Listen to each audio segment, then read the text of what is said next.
I talked to Kadar about having an ongoing conversation over the summer, and not just on these topics, but whatever the community wants to discuss in these realms of personal, planetary, political, economic issues. Because if we approach them from a spiritual point of view, as souls and with respect for each other, then we're going to come to local community solutions no matter what is going on the bigger world. And Maui has a unique position because we are in the crossroads of some of the bigger corporations, Monsanto doing their work and the stuff going on in Science City. And this is not to go to war with the war economy. That's not how we do this. But it is being conscious of what they are and who they are, and that part of the effort is where you strengthen yourself to look into the heart of darkness once in a while and look into it so that you can find other community solutions that go with it. But it's by working together and coming together in community on three key issues. Decentralized, organic, diversified food production, which is going on over the island, and that discussion is ongoing, and many groups are seeing the value in that. Decentralized alternative energy production.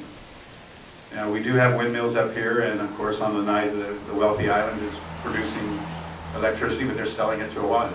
You're not seeing programs to get individualized, decentralized power units on rooftops. We've got all this rooftop space with all this sunlight, and the majority of electricity on this island is used to heat water. And so these programs are starting in more earnest. Maui Community College has got some extensions going on. So these two areas, food and energy, they're being addressed. But decentralized banking is the third leg of this tripod. And it must be looked at, because if we keep supporting the big banks, you keep having your money in the Bank of America or even the Bank of Hawaii or these other places, you're just, we all have one foot in each world. And so to look at alternatives, and barter is one, but with the computer access, data banks can become literal banks.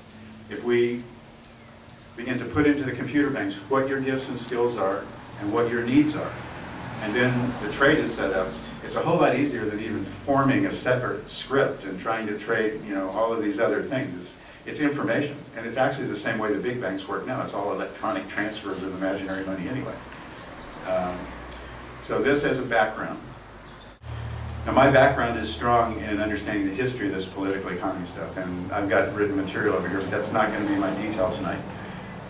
Over the summer, as we have these conversations and we go into some of this in more depth, I'm happy to share any of that works. But right now, to the practical level, some of these problems that we're facing are there all over the planet. And Larry's going to speak to this in certain degrees. He's talked to me this week about Africa when apartheid went down. And basically you have to understand one thing. The corporations are global. And they have no loyalties, and some they work on certain principles that work in organizing, and they do, can work. But they have, in fact, brought human beings subservient to them rather than being a tool that we work for. And you can be a person of conscience, and when you wake up, step out of that corporate structure to do your own thing. And there'll be 10 people climb over your back to get that one slot back in the thing. So it's ongoing, and it has a life of its own. And in many ways, these corporate principles are in fact the non-physical, non-living entities that are directing the planet the way they go. And so the economy that we're dealing with is basically a corrupt economy based on war. But you can be a person of conscience and find your spiritual right livelihood inside of that system. And it goes on, and most of you here would fit into that category. That, beautiful people still work daily to do what you have to do and raise your families.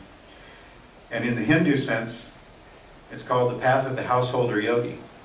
And it's the most difficult path because you choose to learn your lessons through having family. And the lesson that is taught most by that is unconditional love. You have a child, you must provide for it, and the ongoing growth of that child is tied to you in ways you care and concern about. And unconditional love is the ultimate lesson, and no matter how unique the detail is in all of our lives, that's the simple pattern of being a mammal on the earth. We're warm-blooded and we're attached to our young for a very long time. And that in itself is the lesson. So in knowing this, the foundation of a peacetime economy is based on respecting that in every culture. That every culture simply wants to raise their children a little bit better than they had. And they do this by, having good food for them to eat, and education is one of the key ways for that.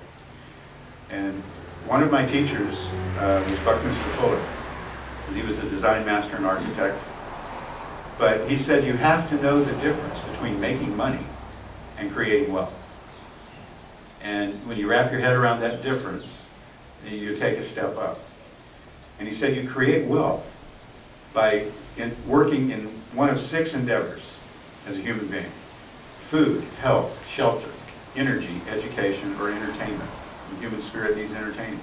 Calls music, poetry, drama, and all the art forms are there. And it's life enhancing.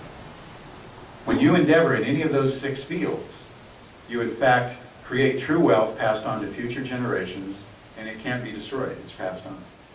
When you're simply making money inside of a paper entrepreneurial economy, the endeavors of finance and insurance and real estate, and it doesn't mean all real estate agents are bad. They're going to be good people that want to put the right person in the right home and everything.